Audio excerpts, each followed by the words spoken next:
Hi all, welcome to my channel.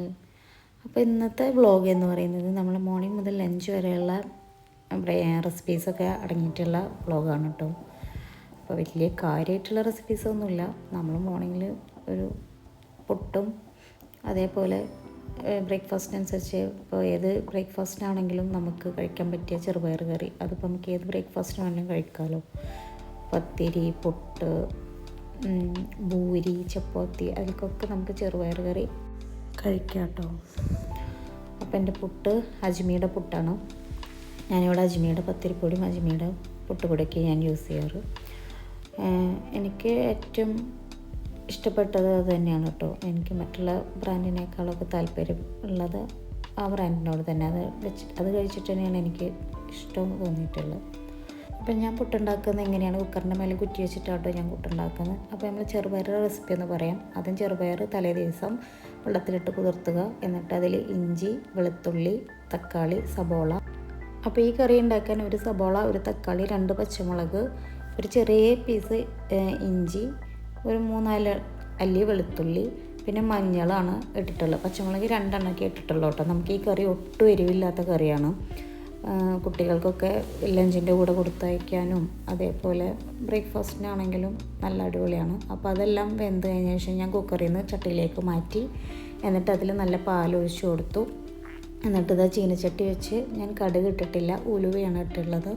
ഉലുവയും ചെറിയ 3 ചുള ചുവന്നുള്ളിയും 2 ചുള വെളുത്തുള്ളിയും വേപ്പിൻ്റെ ഇല, വറ്റൽമുളക് ഇതെല്ലാം ഇട്ടിട്ട് ഇതൊന്ന് ഒരു ബ്രൗൺ നിറമാവുന്നത് വരെ നമുക്കൊന്ന് വെയിറ്റ് ചെയ്യാം. എന്നിട്ട് നമ്മൾ ചട്ടിയിലേക്ക് ഇത് ഒഴിച്ചു കൊടുക്കുക. അപ്പോൾ ചെറുപയർ കറി നമ്മളെവിടെ റെഡി ആയിക്കൊണ്ടിരിക്കുകയാണ്. ഇനി നമ്മളെ പുട്ട് ആയൊന്ന് നോക്കാം നമുക്ക്. അങ്ങനെയാണെന്നെങ്കിൽ അതെടുത്ത് ചെറുപയറും പുട്ടും കൂടിയിട്ട് നമുക്ക് കുട്ടികൾക്ക് ബ്രേക്ക്ഫാസ്റ്റിന് കൊടുക്കാം. അപ്പോൾ അതാ എൻ്റെ പുട്ട് ഇവിടെ റെഡി ആയിട്ടുണ്ട്. പുട്ടിൻ്റെ മേലെ നല്ല ചെറുപയറിയൊക്കെ ഒഴിച്ച് കഴിക്കുമ്പോൾ നല്ല ടേസ്റ്റ് കേട്ടോ. അധികം എരിവില്ലാത്ത കറിയാണ്, തീരെ സ്പൈസസ് ഇല്ലാത്ത വെറും പച്ചമുളകിൻ്റെ ആ ഒരു ചെറിയ നേരിയ എരിവ് മാത്രമേ ഉള്ളൂ ഇതിൽ. അപ്പോൾ ഇതാ ബാക്കി ഞാൻ പാക്കറ്റ് പൊട്ടിച്ച് പൊടി ബാക്കി ഞാൻ നമ്മളെ ടിഫിനിൽ ആക്കി വെച്ചിട്ടുണ്ട്, കണ്ടെയ്നറിൽ ആക്കി വെച്ചിട്ടുണ്ട്. അപ്പോൾ എൻ്റെ ബ്രേക്ക്ഫാസ്റ്റിൻ്റെ പണി ഇവിടെ തീർന്നിട്ടുണ്ട്. ഇനി ഉച്ചയ്ക്ക് ലഞ്ചിൻ്റെ പരിപാടി നോക്കണം. അപ്പോൾ ലഞ്ച് അങ്ങനെ ഒരുപാട് ഐറ്റംസ് ഒന്നുമില്ല. ചോറ്, മീൻകറി, മീൻ ഫ്രൈ അത്രയൊക്കെ തന്നെ ഉള്ളൂ. അപ്പോൾ അതിനിടയിൽ മെഷീനിൽ ഇടാനുണ്ടായിരുന്നു, അലക്കാൻ. അപ്പോൾ അതിൽ ഞാൻ ഉപയോഗിക്കുന്നത് ഫ്ലോ എന്ന് പറഞ്ഞ ലിക്വിഡാണ് ഉപയോഗിക്കുന്നത്.